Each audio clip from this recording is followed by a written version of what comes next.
अस्सलाम वालेकुम, मैं हूं रिजवान अशरफ। वज़ीर आज़म हाउस का लोगों की जानिब से अचानक से घेराव कर लिया गया है और उन्होंने ना सिर्फ वज़ीर आज़म हाउस जला दिया, उसको आग लगा दी, बल्कि वज़ीर आज़म को भागने पर मजबूर कर दिया। ना सिर्फ वज़ीर आज़म का बल्कि तमाम वज़रा को भागने पर मजबूर कर दिया अवाम ने आखिरकार। और वज़रा को भी फैंटी लगाई, वज़रा के घरों के ऊपर भी आग लगाई और उनसे हिसाब किताब लिया जा रहा है। ये है वो इनकलाब जो कि नेपाल के अंदर आया है।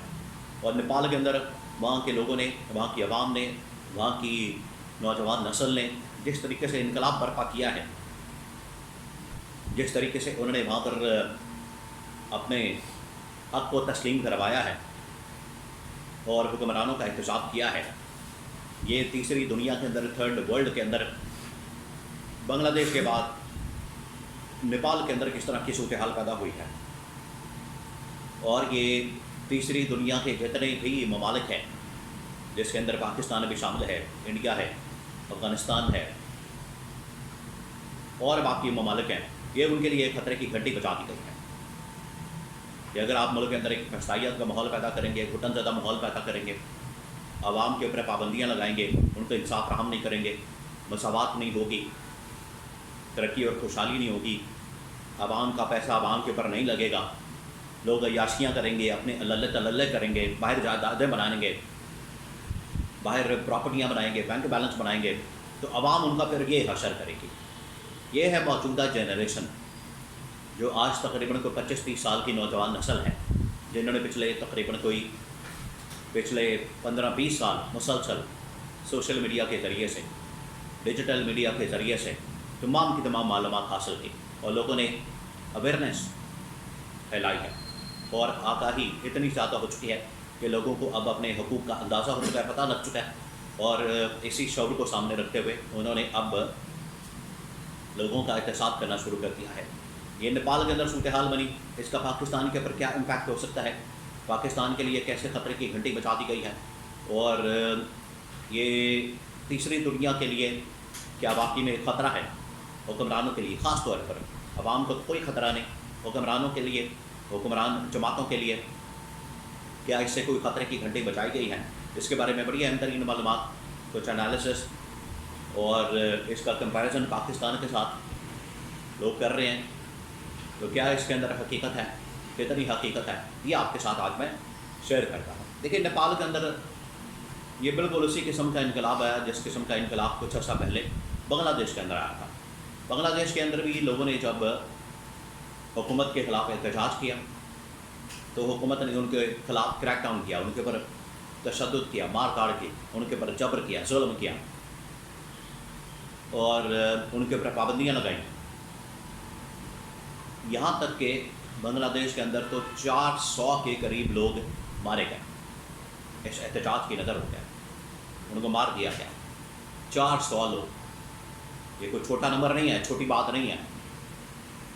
एक आदमी की, एक इंसान की जान भी बड़ी कीमती होती है और यहाँ पर 400 लोगों को मार दिया गया। बांग्लादेश की मैं बात कर रहा हूँ, सेम सिचुएशन। अच्छा, फिर वहाँ पर क्या हुआ? वहाँ पर फिर पूरी हुक्मरान जमात, हुक्मरान इंतज़ामिया और हुकूमत के लोग, हसीना वाजिद जिसको लीड कर रही थी तो और वज़ीर आज़म, भाग गए। आज यही सूरत हाल नेपाल के अंदर है। जब नेपाल के ऊपर पिछले तकरीबन को 10-15 साल से 20 साल से, और टाइम यही है, स्पैन यही है, टाइम फ्रेम यही है, पिछले 15-20 सालों के अंदर आवाम को बहुत ज़्यादा अवेयरनेस आ चुकी है। 2010 के बाद से ख़ास तौर पर, क्योंकि 2010 के बाद तो बूम आ गया ये सोशल मीडिया का, फेसबुक, ट्विटर, व्हाट्सएप, यूट्यूब, इसने तो लोगों को शौर दे दिया, अवेयरनेस दे दी। तो ये पिछले 15 सालों के अंदर जो अवेयरनेस मिली है, ये उसी का नतीजा है। और ये जो नौजवान नस्ल है, जिन्होंने 25 साल के हो चुके हैं, 25-30 साल के, इन्होंने ये पिछला 10-15 साल का अरसा देखा है कि हमारे साथ क्या हो रहा है, वो फिर आखिरकार बाहर निकले। और इसी किस्म की सूरत हाल नेपाल के अंदर भी थी। नेपाल के लोगों ने फिर अपना हक़ हासिल करने के लिए सड़कों पर आने का फ़ैसला किया और उन्होंने फिर वज़ीर आज़म को भी भागने पर मजबूर किया। वज़ीर आज़म ने इस्तीफ़ा दिया, उसके बाद वज़रा को भागने पर मजबूर किया ان کو ننگا کیا، ان کے ننگا کر کے ان کو مارا، ان کے اوپر تشدد کیا. دیکھیں یہ بظاہر آپ کو لگتا ہے کہ یہ بڑا ظلم ہو رہا ہے، ننگے کر کے ان کو مارا جا رہا ہے، لیکن ان کی جانب سے جو بڑی سوفسٹیکیٹڈ انداز میں وارداتیں ڈالی جاتی ہیں، چوری کی جاتی ہے، عوام کی جیبوں کے اوپر ڈاکہ مارا جاتا ہے، تب یہی لوگ غریب غربا، یہی بیچارے عوام خودکشیاں کرتے ہیں، گھروں کے اندر لڑائیاں ہوتی ہیں، ان کے پاس کھانے کو پیسہ نہیں ہوتا، ان کے پاس زہر کھانے کو پیسہ نہیں ہوتا، ان کی بھی وہ حالت ہوتی ہے، ان کو اس سے زیادہ ذہنی تشدد، جسمانی تشدد کا سامنا کرنا پڑتا ہے. تو آج پھر دیکھیں لوگ اس کا احتساب کر رہے ہیں، وہاں پر پھر یہ سچویشن بنی. اب معاملہ یہ ہے کہ یہ تیسری دنیا کے لیے کیا واقعی میں خطرے کی گھنٹی بج گئی ہے؟ تیسری دنیا کے لیے کتنی خطرناک اور خوفناک صورتحال ہے؟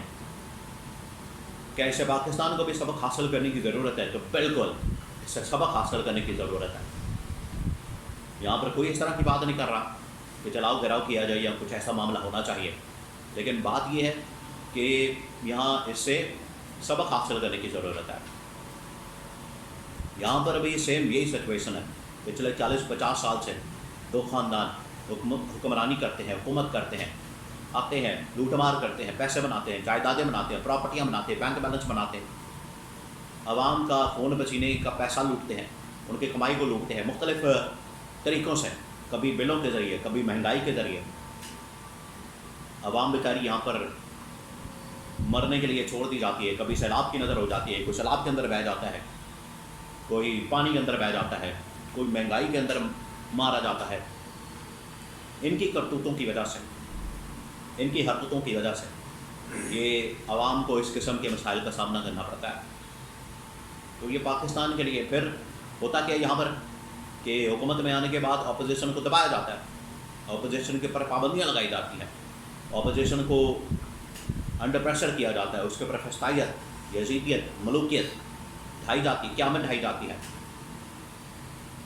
تو یہ یہاں کے لوگوں نے بھی پچھلے 15 سالوں کے اندر، 20 سالوں کے اندر، یا آپ کہہ لیں پچھلے 50 سالوں کے اندر اس قسم کی صورتحال کا سامنا کیا.